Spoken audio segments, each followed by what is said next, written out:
بسم اللہ الرحمن الرحیم۔ السلام علیکم۔ آج جو میں کہانی سنانے لگا ہوں یہ ایک امیر آدمی، اس کی بیوی اور ان کے ملازمین کے بارے میں ہے۔ اس کا نام عامر اور یہ بہت بڑا بزنس مین تھا۔ یہ بہت اچھی طبیعت اور نرم مزاج انسان تھا۔ وہ اپنے آفس اور گھر کے ملازمین کا بہت زیادہ خیال رکھنے والا اور ان کی مالی امداد کرنے والا انسان تھا۔ لیکن اس کی بیوی جو ہر وقت غرور اور تکبر میں رہتی اور اس کا اپنے گھر کے ملازموں کے ساتھ رویہ انتہائی سخت ہوتا۔ وہ چھوٹی چھوٹی باتوں پر ملازموں کی بے عزتی کر دیتی۔ چلیں کہانی یہ شروع کرتے ہیں۔ رات کا وقت تھا۔ عامر کے دفتر میں خاموشی چھائی ہوئی تھی، لیکن اس کی میز پر موجود فائلوں کا ڈھیر اور کمپیوٹر کی روشن سکرین گواہ تھے کہ کام ابھی ختم نہیں ہوا تھا۔ عامر کی نظریں اسکرین پر تھیں، لیکن اس کا دل کہیں اور تھا۔ عامر اپنی کامیابی پر فخر کرتا تھا۔ وہ ایک محنتی اور ذہین انسان تھا جس نے اپنی ذہانت اور کوشش سے دولت کمائی تھی۔ لیکن کامیابی کے اس سفر میں وہ کئی اہم چیزیں کھو چکا تھا: دوست، سکون اور کبھی کبھی تو اپنے خاندان سے بھی ربط۔ اس کا بڑا بنگلہ، جسے شاہی محل کہا جاتا تھا، شہر کے پوش علاقے میں تھا۔ اس کے بچوں حسن اور زینب کے کمرے ہر قسم کی آسائشوں سے بھرے ہوئے تھے، لیکن وہ دونوں اپنے والد کی توجہ کے لیے ترستے تھے۔ نادیہ، اس کی بیوی، گھر کے معاملات سنبھالتی تھی، لیکن وہ زیادہ تر اپنی سماجی حیثیت کو بڑھانے میں مصروف رہتی۔ نادیہ کی زندگی کا مقصد دوسروں پر اپنی دولت اور طاقت کا روب ڈالنا تھا۔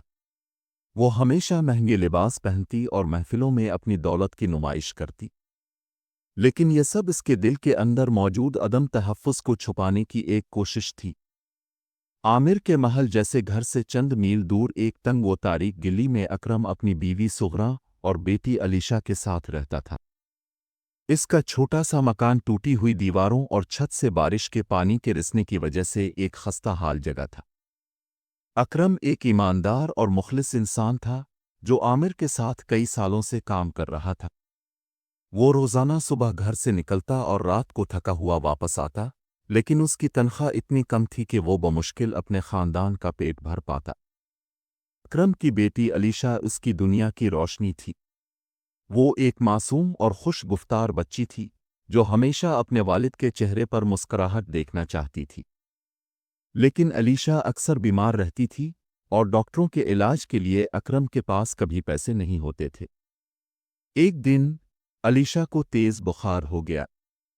اس کی سانسیں بھاری ہو رہی تھیں اور وہ مسلسل کمزوری کی شکایت کر رہی تھی۔ سغرا نے اکرم سے کہا، علیشہ کی حالت دیکھو، ہمیں اسے فوری ڈاکٹر کے پاس لے جانا چاہیے۔ اکرم نے اپنی جیب ٹٹولی، لیکن اس کے پاس صرف چند سکے تھے۔ اس کی آنکھوں میں نمی آ گئی، لیکن اس نے خود کو مضبوط ظاہر کرتے ہوئے کہا، میں کچھ انتظام کرنے کی کوشش کرتا ہوں۔ اس رات اکرم نے اپنی بیٹی کے ساتھ بیٹھ کر دعائیں کیں۔ اس نے خدا سے التجا کی کہ اس کے لیے کوئی راستہ نکالے۔ اگلے دن عامر کے گھر میں خوشی کا ماحول تھا۔ حسن کی نویں سالگرہ کی تیاریاں عروج پر تھیں۔ نادیہ نے حکم دیا تھا کہ یہ تقریب شہر کی سب سے بڑی تقریب ہونی چاہیے۔ مہمانوں کی فہرست تیار ہو گئی۔ نادیہ نے ملازمہ سے پوچھا، جی بیگم صاحبہ، ملازمہ نے سر جھکاتے ہوئے جواب دیا۔ اور کھانے کا انتظام؟ وہ بھی مکمل ہو چکا ہے، نادیہ نے مسکراتے ہوئے کہا۔ یہ پارٹی ایسی ہونی چاہیے کہ لوگ یاد رکھیں کہ ہم کتنے بڑے لوگ ہیں۔ اکرم کو تقریب کی تیاریوں میں سب سے زیادہ محنت کرنی پڑ رہی تھی۔ وہ دعوت نامے پہنچانے، سامان خریدنے اور دیگر کاموں کے لیے دن رات بھاگ دوڑ کر رہا تھا، لیکن اس کے دل میں اپنی بیمار بیٹی کی فکر تھی۔ تقریب کا دن یا پہنچا۔ گھر روشنیوں سے جگمگا رہا تھا۔ گلابی اور سفید غباروں کی سجاوٹ اور ایک بڑی چاکلیٹ کیک میز کے بیچوں بیچ رکھا تھا۔ بچے قہقہے لگا رہے تھے اور مہمان خوش گپیاں کر رہے تھے۔ جب تقریب ختم ہوئی تو بڑی مقدار میں کھانا بچ گیا۔ اکرم نے سوچا کہ یہ کھانا اپنی بیٹی کے لیے لے جا سکتا ہے۔ وہ ڈرتے ڈرتے کھانے کے کچھ پیکٹ تیار کرنے لگا، لیکن اچانک نادیہ نے اسے دیکھ لیا۔ یہ کیا کر رہے ہو؟ نادیہ نے غصے سے پوچھا۔ بیگم صاحبہ، میری بیٹی بیمار ہے، اگر یہ کھانا لے جا سکوں تو؟ اکرم نے دھیمی آواز میں جواب دیا۔ نادیہ نے حقارت سے کہا، یہ کھانا تمہارے لیے نہیں ہے، یہ ہمارا بچا ہوا کھانا ہے، اور میں یہ برداشت نہیں کر سکتی کہ کوئی ملازم اسے اپنے گھر لے جائے۔ ملازمہ؟ فوراً یہ کھانا ڈسٹ بین میں ڈال دو۔ اکرم کے دل میں ایک چوٹ لگی، لیکن وہ کچھ کہنے کی ہمت نہ کر سکا۔ عامر نے یہ سب کچھ دیکھا۔ وہ خاموشی سے اکرم کے چہرے کی بے بسی اور آنکھوں کی نمی کو محسوس کر رہا تھا۔ اس کے دل میں خلش پیدا ہوئی۔ رات کے وقت عامر نے اپنے کمرے کی کھڑکی سے باہر جھانکا۔ سڑک کے اس پار، جہاں روشنیوں کا جھرمٹ تھا، وہ دیکھ سکتا تھا کہ اس کے گھر کے ملازمین ایک کونے میں کھڑے سرگوشیاں کر رہے تھے۔ لیکن اس کی توجہ اکرم کی طرف تھی۔ وہ دیوار کے پاس کھڑا، سر جھکائے، مایوسی کے عالم میں سوچوں میں گم تھا۔ عامر کے ذہن میں وہ منظر گردش کر رہا تھا جب نادیہ نے اکرم کو کھانے کے تھیلے سے روک دیا تھا۔ اس نے محسوس کیا کہ اس کا رویہ اکرم جیسے محنتی ملازم کے ساتھ کتنا غیر انسانی تھا۔ کیا میں واقعی اتنا بے حس ہو چکا ہوں؟ عامر نے خود سے سوال کیا۔ یہ سوال اسے چین سے بیٹھنے نہیں دے رہا تھا۔ اس نے اکرم کو بلانے کا فیصلہ کیا۔ اکرم، ذرا میرے کمرے میں آنا، اس نے ملازم کے ذریعے پیغام بھجوایا۔ اکرم ڈرتے ڈرتے کمرے میں آیا۔ وہ جانتا تھا کہ عامر کا رویہ نادیہ سے مختلف تھا، لیکن وہ یہ بھی سمجھتا تھا کہ وہ ایک بزنس مین تھا، اور بزنس مین زیادہ جذباتی نہیں ہوتے۔ بیٹھو، عامر نے ایک آرام دہ کرسی کی طرف اشارہ کیا۔ اکرم نے نظریں نیچی رکھتے ہوئے کرسی پر بیٹھنے کی ہمت کی۔ اکرم، مجھے سچ بتاؤ، تمہاری بیٹی کی طبیعت کیسی ہے؟ اور تمہاری زندگی کی مشکلات کیا ہے؟ عامر نے اپنے لہجے کو نرم رکھا، جو اکرم کو حیران کر گیا۔ وہ چند لمحوں کے لیے خاموش رہا، پھر آہستہ سے بولا، صاحب، میں کچھ نہیں چھپاؤں گا۔ میری بیٹی علیشہ بیمار ہے، اور ہمارے پاس علاج کے لیے پیسے نہیں ہیں۔ میری تنخواہ بمشکل گھر کے خرچوں کے لیے کافی ہوتی ہے۔ بیگم صاحبہ کے سخت رویے کے باوجود میں اپنی نوکری سے جڑا رہا کیونکہ میرے پاس اور کوئی راستہ نہیں تھا۔ اکرم کی آواز بھر آئی، اور اس کی آنکھوں میں آنسو آ گئے۔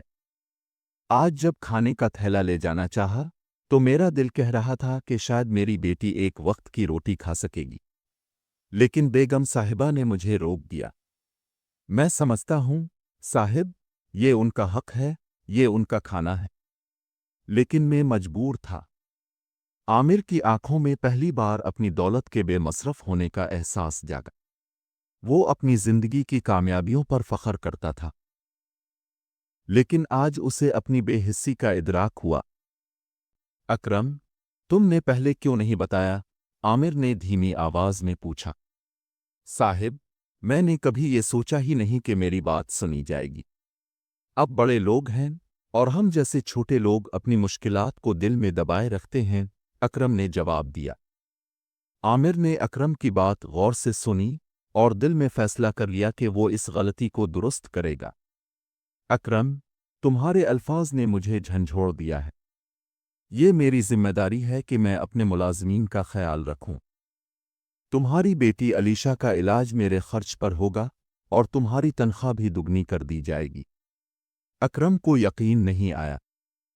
اس کی آنکھوں میں شکرگزاری کے آنسو چھلک پڑے۔ صاحب، آپ واقعی ایسا کریں گے؟ ہاں اکرم، اور یہ میرا فرض ہے۔ انسانیت ہی سب سے بڑا اصول ہے۔ عامر نے اسی وقت اپنے سیکریٹری کو بلایا اور حکم دیا کہ اکرم کی تنخواہ بڑھانے کے احکامات جاری کیے جائیں۔ اس کے ساتھ ہی علیشہ کو بہترین ڈاکٹر کے پاس لے جانے کے لیے ایک خاص رقم مختص کی گئی۔ عامر نے اکرم کی طرف دیکھا اور کہا، اکرم، تم نے ہمیشہ ایمانداری اور وفاداری سے کام کیا ہے۔ یہ وقت ہے کہ میں بھی تمہاری محنت کا حق ادا کروں۔ اکرم نے کانپتے ہاتھوں سے عامر کے قدموں کی طرف جھکتے ہوئے کہا، صاحب، میں آپ کا یہ احسان کبھی نہیں بھولوں گا۔